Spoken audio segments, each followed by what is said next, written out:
বাংলাদেশের রাজনীতিতে এখন এক চরম নাটকীয় মুহূর্ত চলছে, যা বাইরের সাধারণ দৃষ্টিতে ধরা পড়ছে না। আসন্ন জাতীয় নির্বাচনকে ঘিরে রাজনৈতিক দলগুলোর মধ্যে যে তোড়জোড় চলছে, তার কেন্দ্রবিন্দুতে রয়েছে জামায়াতে ইসলামী এবং এনসিপির মধ্যকার সম্ভাব্য নির্বাচনী জোট। গণমাধ্যম ও সামাজিক যোগাযোগ মাধ্যমে প্রতিনিয়ত যে খবরটি ভাসছে, তা হল এই দুই দলের জোট আটকে আছে কেবল আসন ভাগাভাগির পাটিগণিতে।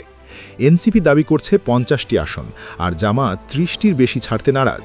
সাধারণ মানুষের ধারণা হয়তো 2-4টি আসনের হেরফের হলেই এই জোট চূড়ান্ত হয়ে যাবে।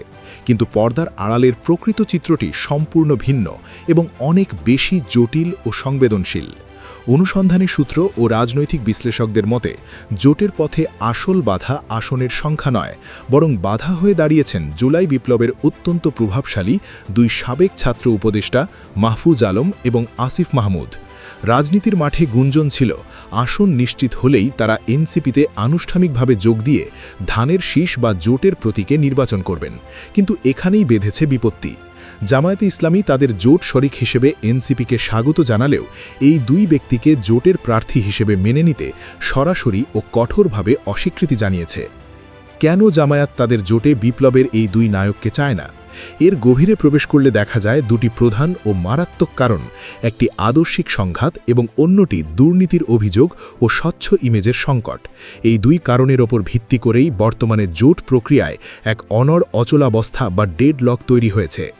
প্রথম কারণটি জামায়াতের সাংগঠনিক অস্তিত্ব ও আদর্শের সাথে সরাসরি সম্পৃক্ত। জামায়াতে ইসলামী বাংলাদেশের রাজনীতিতে একটি অত্যন্ত সুশৃঙ্খল এবং ক্যাডার ভিত্তিক দল হিসেবে পরিচিত। এই দলের নেতাকর্মীদের কাছে তাদের দলীয় গঠনতন্ত্র এবং প্রতিষ্ঠাতা সৈয়দ আবুল আলা মওদুদীর দর্শন এক চরম আবেগের জায়গা। এখানেই সাবেক উপদেষ্টা মাহফুজ আলম নিজের অজান্তেই একটি বিশাল দেয়াল তুলে লিখেছেন। অতীতে বিভিন্ন সময়ে তিনি জামায়াতের এই তাত্ত্বিক ভিত্তি বা মওদুদিবাদ নিয়ে প্রকাশ্যে কটু ও আক্রমণাত্মক সমালোচনা করেছিলেন। তিনি কেবল তাত্ত্বিক বিরোধী করেননি, বরং বিভিন্ন সময় ইসলামী ছাত্র শিবিরকে কঠোরভাবে দমনের হুঙ্কারও দিয়েছিলেন। রাজনীতির মাঠে শত্রু মিত্র বদলায় সত্য, কিন্তু আদর্শিক আঘাত কর্মীরা সহজে ভোলেন না। এখন যখন ভোটের স্বার্থে সেই মাহফুজ আলমী জামায়াতের কাঁধে ভর করে সংসদে যেতে চাইছেন, তখন দলের তৃণমূল ও মধ্যম সারির নেতারা বেঁকে বসেছেন। জামায়াতের হাইকমান্ড খুব ভালোভাবেই বুঝতে পারছে, যদি মাহফুজ আলমকে জোটের নমিনেশন দেয়া হয়, তবে মাঠ পর্যায়ের কর্মীরা তা কোনোভাবেই মেনে নেবে না।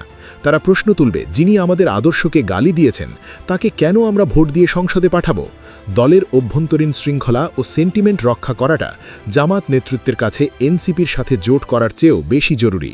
তাই তারা জামায়াতকে সাফ জানিয়ে দিয়েছে, জোট হবে, কিন্তু ওই উপদেশটাকে বাদ দিয়ে। দ্বিতীয় এবং সম্ভবত সবচেয়ে প্র্যাকটিক্যাল কারণটি হল দুর্নীতির অভিযোগ। জুলাই বিপ্লবের অন্যতম মূলমন্ত্র ছিল দুর্নীতিমুক্ত বাংলাদেশ গড়া, কিন্তু গত এক বছরে এই দুই সাবেক ছাত্র উপদেষ্টার বিরুদ্ধে ক্ষমতার অপব্যবহার ও নানা অনিয়মের গুঞ্জন শোনা গেছে।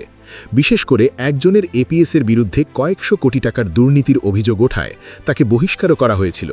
অন্যজনের বাবার ঠিকাদারি লাইসেন্স সংক্রান্ত জটিলতার খবরও গণমাধ্যমে চাউর হয়েছিল। যদিও এসব অভিযোগের কোনোটিই এখনও আদালতে প্রমাণিত হয়নি এবং আইনিভাবে তারা দোষী সাব্যস্ত হননি, কিন্তু রাজনীতিতে জনধারণা বা পারসেপশনই হলো শেষ কথা। জামায়াত মনে করছে আগামী নির্বাচনে তাদের সবচেয়ে বড় রাজনৈতিক পুঁজি হলো তাদের সততা বা ক্লিন ইমেজ। এখন যদি এই বিতর্কিত উপদেষ্টাদের জোটের প্রার্থী করা হয়, তবে বিরোধী পক্ষ, বিশেষ করে বিএনপি বা অন্যান্য দলগুলো এই সুযোগ লুফে নেবে। তারা প্রচার চালাবে যে জামায়াত বিপ্লবের সাইনবোর্ড ব্যবহার করে দুর্নীতিবাজদের পুনর্বাসন করছে। জামায়াত কোনোভাবেই নিজেদের গায়ে দুর্নীতির কাদা লাগাতে রাজি নয় এবং এই ঝুঁকি নিতে চায় না।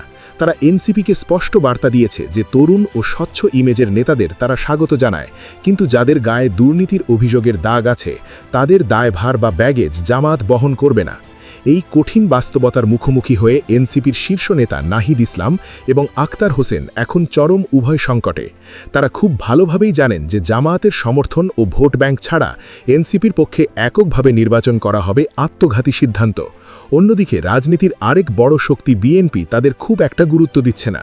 তারা মাত্র 8 থেকে 10টি আসন দিতে চাইছে, যা এনসিপির প্রত্যাশার তুলনায় নগণ্য। নাহিদ ও আক্তার এখনও 50টি আসনের জন্য জামায়াতের সাথে দর কষাকষি চালিয়ে যাচ্ছেন। যদিও জামায়াত 30টির বেশি আসন দিতে রাজি নয়। তবে আলোচনার টেবিলে সংখ্যার চেয়েও বারবার ওই দুই উপদেষ্টার ইস্যুটি বড় হয়ে সামনে আসছে। এনসিপির এই দুই হাই প্রোফাইল নেতাই এখন জোটের গলার কাঁটা হয়ে দাঁড়িয়েছেন। এমনকি তাদের অনুসারী নেতাকর্মীরাও সামাজিক যোগাযোগ মাধ্যমে জামায়াতের শর্ত মেনে জোট না করার ব্যাপারে জোরালো দাবি তুলছেন। এক সময়ের বিপ্লবীরাই আজ দলের অগ্রগতির পথে বোঝা হয়ে দাঁড়িয়েছেন। পরিস্থিতির ভয়াবহতা ও জটিলতা আঁচ করতে পেরে সাবেক ছাত্র উপদেষ্টা আসিফ মাহমুদ সামাজিক যোগাযোগ মাধ্যমে এনসিপিকে উদ্দেশ্য করে একটি ইঙ্গিতপূর্ণ ও পরামর্শমূলক বার্তা দিয়েছেন।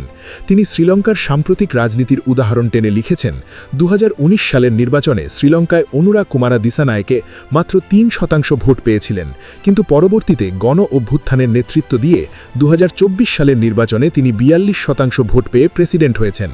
তার এই বার্তার মূল সারমর্ম হল, এনসিপি এবারের নির্বাচনে কম ভোট পেলেও ভবিষ্যতে জিতবে, তাই নীতির প্রশ্নে আপোষ করা ঠিক হবে না। অর্থাৎ জামায়াতের শর্ত মেনে জোট না করার পরামর্শ দিয়েছেন তিনি। অবশ্য বিএনপির সাথে জোট হলে বিষয়টি ভিন্ন হতে পারে বলে তিনি ইঙ্গিত দিয়েছেন। বিশ্লেষকরা মনে করছেন, আসিফ মাহমুদের এই বার্তাটি আসলে তার হতাশার প্রতিফলন এবং একটি সম্মানজনক প্রস্থান পথের খোঁজা। তিনি বুঝতে পারছেন যে জোটের সমীকরণে তার অবস্থান নড়বড়ে, তাই তিনি কর্মীদের দীর্ঘমেয়াদী সংগ্রামের স্বপ্ন দেখাচ্ছেন। রাজনীতির অন্দরমহলে এখন জোর গুঞ্জন শোনা যাচ্ছে যে এই অচলাবস্থা কাটতে একটি সেফ এক্সিট বা সম্মানজনক বিদায়ের পথ খোঁজা হচ্ছে। এরই অংশ হিসেবে সাবেক উপদেষ্টা মাহফুজ আলম শেষ পর্যন্ত নির্বাচন থেকে সরে দাঁড়াতে পারেন এমন সম্ভাবনা প্রবল হচ্ছে। তিনি হয়তো নিজেকে সরিয়ে নিয়ে জামায়াত এনসিপি জোটের পথ পরিষ্কার করবেন। দলের স্বার্থে ও 30টি আসন নিশ্চিত করতে হয়তো তাকে এই বিশাল আত্মত্যাগ করতে হবে। কিন্তু ঢাকা থেকে নির্বাচন করতে ইচ্ছুক আসিফ মাহমুদের রাজনৈতিক ভবিষ্যৎ এখনও গভীর অনিশ্চয়তার মুখে। সার্বিক পরিস্থিতিতে এটি স্পষ্ট যে রাজনীতি আসলেই নিষ্ঠুর এক রঙ্গমঞ্চ। গতকাল যারা ক্ষমতার কেন্দ্রে ছিলেন এবং বিপ্লবের নায়ক হিসেবে পরিচিত ছিলেন, আজ তারাই দলের জন্য বোঝা হয়ে দাঁড়িয়েছেন। জামায়াত তাদের অবস্থানে অনড়, তারা এনসিপিকে চায় কিন্তু কোনো বিতর্কিত বোঝা চায় না। এখন এনসিপির হাতে সিদ্ধান্ত, তারা কি এই দুই বন্ধুর জন্য নিশ্চিত জোট এবং বিজয়ের সম্ভাবনাকে বিসর্জন দেবে এবং রাজনৈতিকভাবে কোণঠাসা হবে, নাকি আবেগ সরিয়ে রেখে নিষ্ঠুর বাস্তবতাকে মেনে নিয়ে মাহফুজ ও আসিফকে স্যাক্রিফাইস করে দলের ভবিষ্যৎ ও 30টি আসন নিশ্চিত করবে। আপাতত এই প্রশ্নের উত্তর ঝুলে আছে টেবিলে। তবে মাহফুজ আলমের নির্বাচন থেকে সরে দাঁড়ানোর গুঞ্জন সত্যি হলে হয়তো এই জটিল জট কিছুটা খুলবে। কিন্তু দুর্নীতির অভিযোগ আর আদর্শিক দ্বন্দ্বের এই অধ্যায় এনসিপির ইতিহাসে এবং আগামী নির্বাচনের রাজনীতিতে একটি ট্র্যাজিক ঘটনা হয়ে থাকবে। দর্শক, রাজনীতির এই জটিল দাবা খেলা নিয়ে আপনার মতামত কি? জামায়াতের এই কঠোর অবস্থান কি সঠিক, নাকি তাদের নমনীয় হওয়া উচিত? দুর্নীতি বা আদর্শিক বিরোধ আছে এমন কাউকে কি জোটের প্রার্থী করা উচিত? আপনার সুচিন্তিত মতামত জানান কমেন্টের ঘরে। আর আপনি যদি এই চ্যানেলে নতুন হয়ে থাকেন তবে সাবস্ক্রাইব করে বেল আইকনটি বাজিয়ে আমাদের সঙ্গেই থাকুন।